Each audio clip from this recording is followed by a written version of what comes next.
Hi, this is Maggie. It's another quick Tuesday tip video. This one is being filmed on a Mac, and if you have a PC, your commands up here in the navigation bar will look different. But you do have the same commands, so you might learn something if you stick around for a few minutes. Today we're going over to the Letter tab, and have you ever played with some of the shape choices here? Now I'll start off going with this round ovalish looking shape. And we will key in one word. Hi there. Whoop. There we go. And if I just key the shape and hit apply, you'll see that it gave me this sort of oval shape. Now I can choose to move it any which way I want. I could also use the Option and Shift keys to make it stay, Shift to have it stay the proportion it was, and Option to move from the center. But let's move this one out of the way. And do you know what these other little ones do? What reverse will do, and we'll hit it here. It doesn't show up as well. Let me change that. I was playing with it earlier. Without the cap, you can see it better. I'm hitting FN delete on the Mac. And if I don't hit reverse and hit apply, okay, so this is the oval without reverse, and this is reverse. But notice the letters themselves aren't backwards.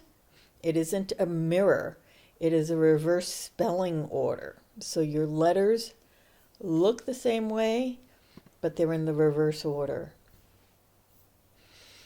And now the other thing you can do with this shape is when you hit individual, it makes each letter that shape.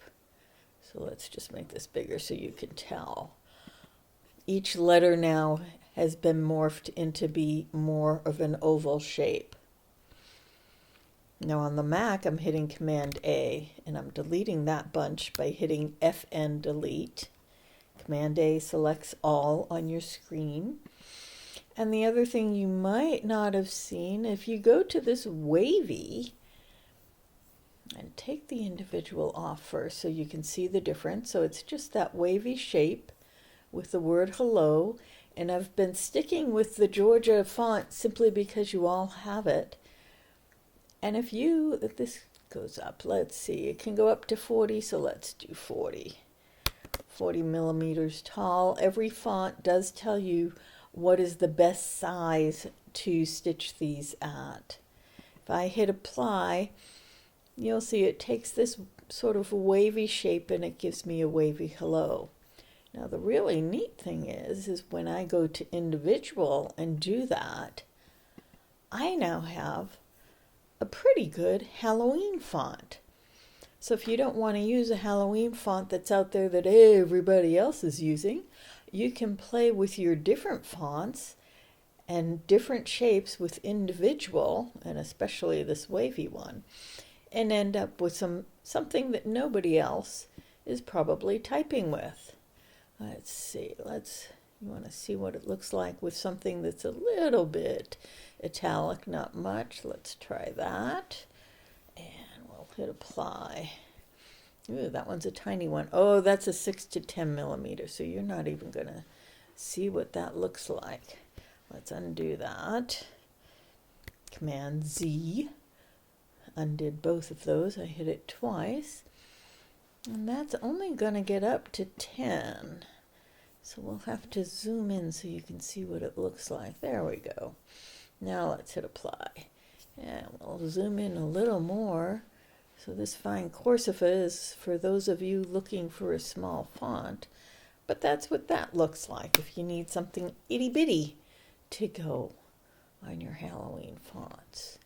And when I look at my fonts, I normally check, obviously I didn't that time, what size it is.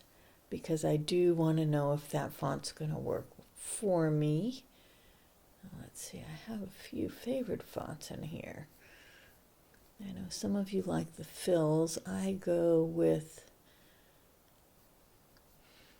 The satin fonts more than anything. Let's see what happens if we do casual.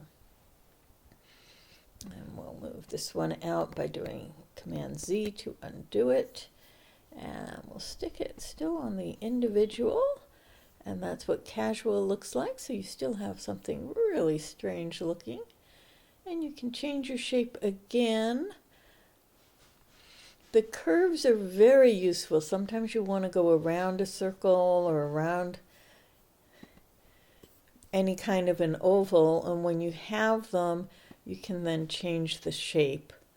Well, this is going to, you can change the size, and you can change where it is.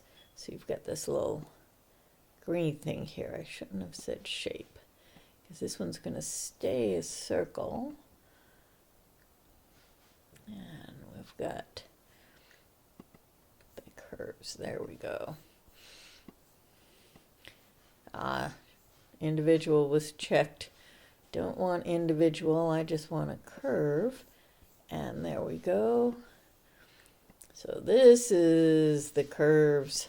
You don't want the circle, but if you want to go below or upper, this is probably the one the majority of us use the most, I would say, when we're playing with fonts, is something that you can easily read and you can shape to something. So you'll see there's the upper and the lower curves, and those are actually very useful shapes when you're playing with fonts. There are the banner ones and putting them on the sides. We'll do this one for you. And again, you can change the size, tall and skinny. And there you go. Play with the fonts and see what different kind of effects you can get simply by using these three choices: shapes, reverse, and individual.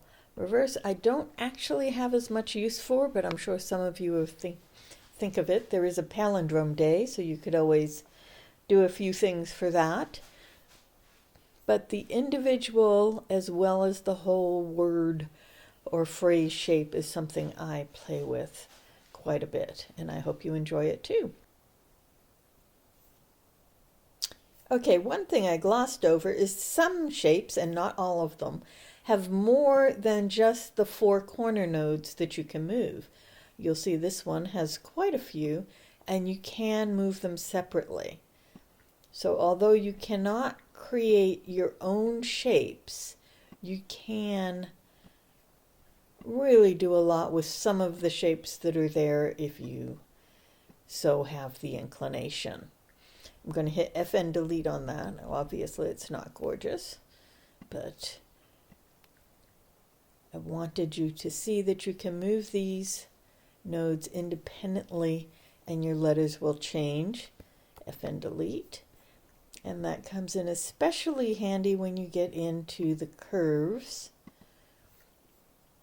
because it isn't just going up and sideways and rotating. I'm going to put it back. But again, you can use the ones that have more than 4 to make actually a different shape than you started with. But also when you're curving around things, you can make these curved letters a much closer match to what you need on a curve.